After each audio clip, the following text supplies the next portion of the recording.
Demon Emperor Chapter 571. 572 ang nakaraan sinabi ng apat na kambal. Nagtrabaho sila kay Chupa ng ilang taon. At walang impossible sa kanya. Ginamo niya si Matandang Lee na walang kahirap-hirap.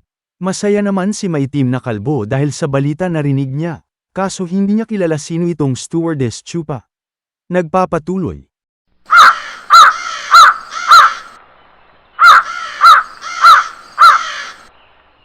Kasalukuyang nagpapakawala ng malakas na nen at chakra si Chupa.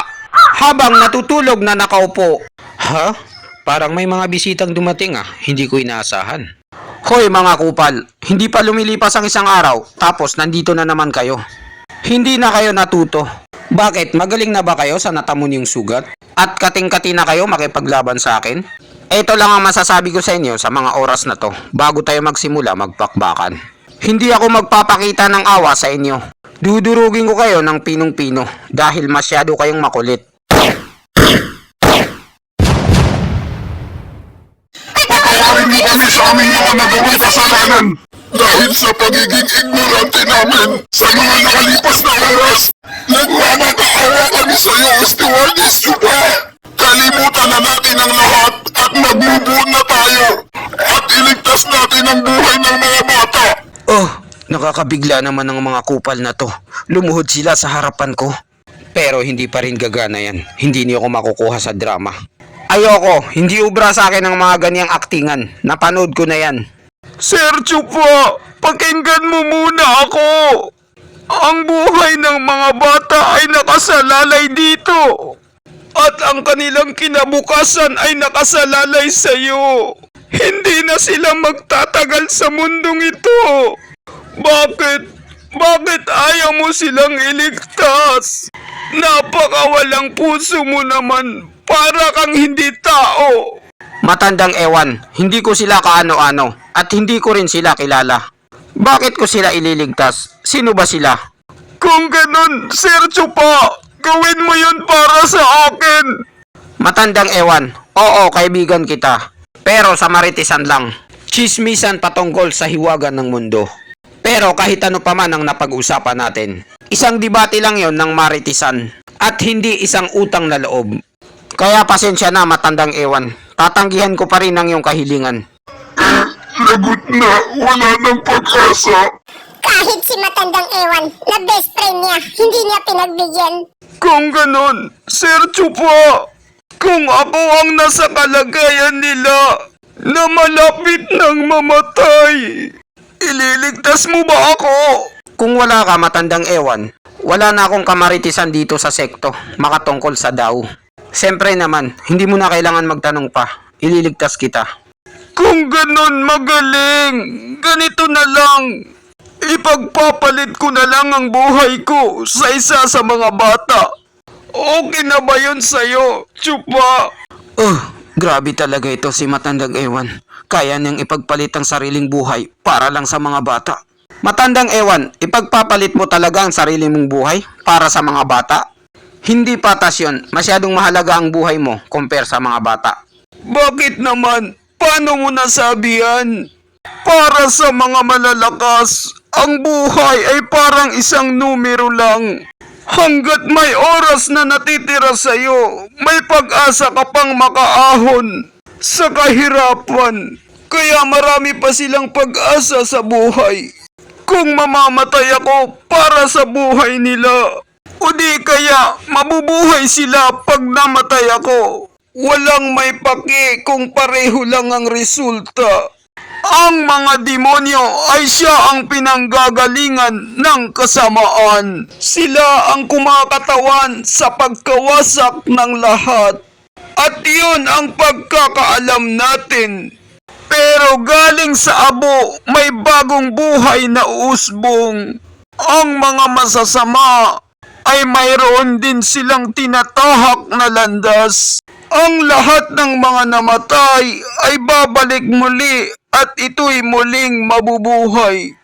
Lahat ng mga nangyayari ay nakatadhana at normal lang ito sa ating pang-araw-araw na buhay. Ngayon ay iaalay ko ang aking buhay dahil matanda na ako. hindi na tumatayo ang bututoy ko. At ibibigay ko na lang ang aking buhay sa mga kabataan na siya ang pag-asa ng inang bayan. Ito ay isang magandang kamatayan dahil tatawagin kanilang bayani. Ang landas ng kasamaan ay kumakatawan sa pagkawasak at ito ay nagbibigay buhay muli. Ang mundong ibabaw na sobrang lupit sa atin. Ang mga korap na demonyo ay sinisira nila ang lahat. Pero hindi nila alam, nagbibigay buhay din sila. Sila ang may dala ng lahat ng kasamaan sa mundo. At naging isa na silang ganap na demonyo. Pagkamatay para sa pagkabuhay. At pagkawasak para sa kapakanan ng mundo. Matandang ewan, napahanga mo ako sa sinabi mo. Tinulungan mo ako, kaya tutulungan din kita. Hindi mo na kailangan ibigay ang hampas lupang buhay mo. Sir Chupa, talaga bang tutulungan mo sila? Isa lang ba o dalawa sila?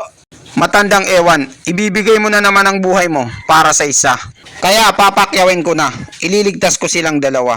Napakatalino talaga ni Chupa. Naintindihan niya ako agad ang gusto kong iparating sa kanya. Sa di kalayuan, may dalawang tao na lumilipad. Tayo ang tagabantay ng sekto at tagapagpatupad ng batas. Tingnan mo, single mom, nagpapatrolya na naman ang mga tagapamahala ng sekto.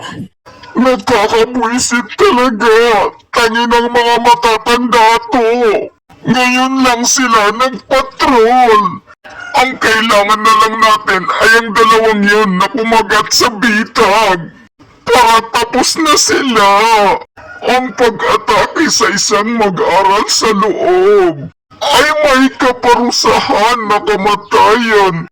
Pero dahil sa mga bulok na baliw na yon, na umeksena pa sila, nasayang lang ang mga oras natin. Kainis talaga ang lahat ng mga pinagplanuhan natin ay nauwi lang sa wala sa pinakahuling sandali. Tama ka, at ang kanilang parusa ay patapos na. At kapag nahuli tayo, tiyak na babalik sila at sisikat muli. Ito ay malaking banta para sa atin. At para masigurado, ang kapili-piling mag-aral ay sa atin mapupunta. Tama ka dyan. Wala na talaga tayong pag-asa na pigilan sila sa pag-angat. Ikalawang matandang kuya, hindi pa natin nakikita kung ano talaga ang totoong pagkatao ni Chupa. Sino kaya ang matandang backer niya? O di kaya venerable? O baka naman... Ha ha ha ha!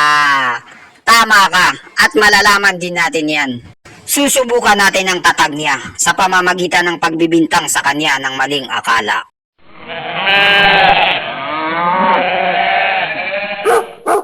Sa opisina ng trabahador na pinagpatong-patong na bahay kubo. Stewardess Chupa, dito kayo dumaan. Madulas dyan. Ha ha ha! Ako ngayon ang magiging tour guide niyo. Kailan pa naging masunurin si Kuilang na may team na kalbo? At si Willing na makapalang muka na nakabuntot lang sa likod? Ano kaya ang gayumang ipinakain sa kanila ng basurang si Chupa? At naging bodyguard niya sila. Sunod-sunuran ng parang aso. At nagkaroon sila ng takot sa kanya. Bakit butas-butas na yung pader? Kailangan na ata itong ipa-renovate. Sandali lang akong nawala. Tapos ang lugar na to ay nagkasira-sira na. Talagang maganda ang pamamahala ninyong dalawa. Kuilang maitim na kalbo at Iwiling makapalang muka. Alam niyo na dito namamalagi at nakakonfine ang anak at kapatid niyo sa sira-sira na bahay na to. Tapos yung mga magagandang bahay ay mga trabahador lang ang nakatira. Ha ha ha! Pagpasensyahan mo na, Stewardess Chupa. Dahil kasalanan to lahat ni Single Mom Humiir. Nagwala siya rito sa bahay. Utol, pustahan tayo. 1 buwan pa siya magigising. At ang isa naman ay mahigit kalahating buwan pa magigising. Ano, laban kayo? Hindi maaari yan. Doon ako pupusta sa may tama. Tingnan mo ang mga sugat nila. Malubha na. Sigurado akong hindi na sila magigising. O sige, pustahan. 5 gradong gamot ang pusta. Parang pinagpupustahan nila ata ang anak ko at si UR na batang Blandy. Walang hiya talaga ang apat na kambal na ito. O sige, ilatag niyo na ang pamusta niyo. Nakakatuwa naman dito. Pwede ba akong sumali sa pustahan? Pwede naman, basta ilabas mo lang ang pamusta mong 5 gradong gamot. Teka lang, parang namumukhaan ko ang taong to ah. Tama ka dyan, Utol. Stewardess Chupa, Sir Amo, pasensya na. Hindi ka namin nasalubong sa labas sa pagdating mo.